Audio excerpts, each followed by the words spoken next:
kung saan may magandang lugar dapat pinupuntahan. For today's video, tara't samahan nyo, biyahe tayong Tanay Rizal. Punta natin yung magandang falls dito na tinatawag na Daranang Falls. Let's go! At kung baguhan ka pa lang, bago pumasok, basahin mo na itong paalala nila.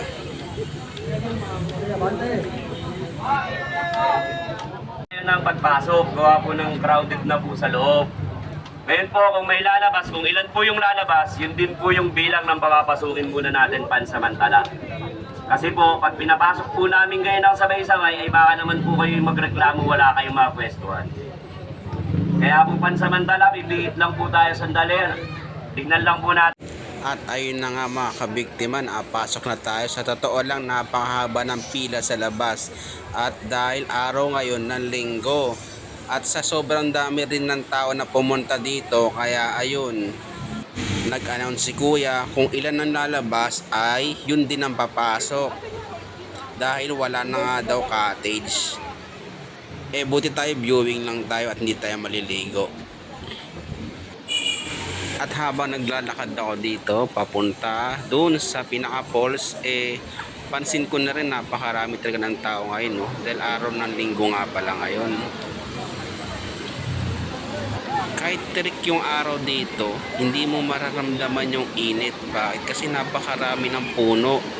Kumbaga yung puno talaga dito nakapaligid, nakapaikot doon sa mismong falls. Ayan, no? Kitang-kita nyo naman, di ba? Napakaganda ng falls at napakaganda ng tubig. Ayan, no?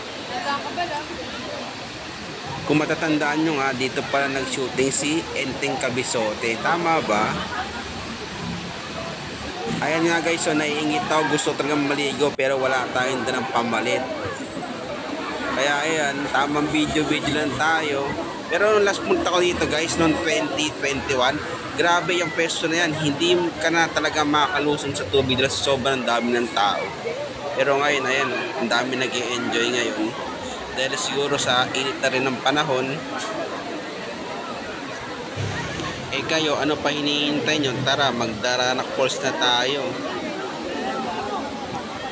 Huling punta ko dito, 2021 pa. Pero hindi din ako naligo guys. Tamang video lang talaga ako dito. At ayun, tapos na din yung viewing natin. Nakakuha na din ng mga video-video, pang reels.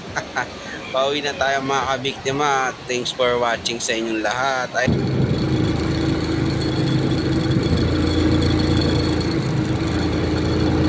Guys, linggo nga pala ngayon, kaya pala napakaraming tao dito sa Daranang Falls, sa Batlag Falls.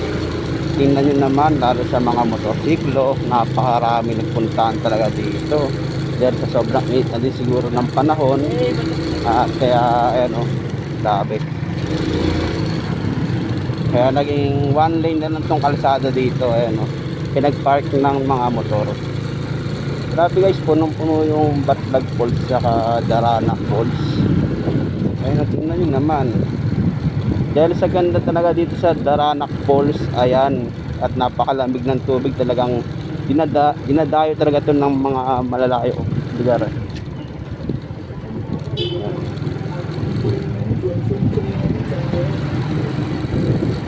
Kanya-kanyang parking nila doon sa tabi.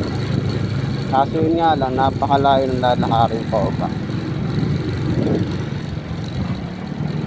Ayan, hanggang dito na lang mga kabiktima. Thanks for watching. Bye bye.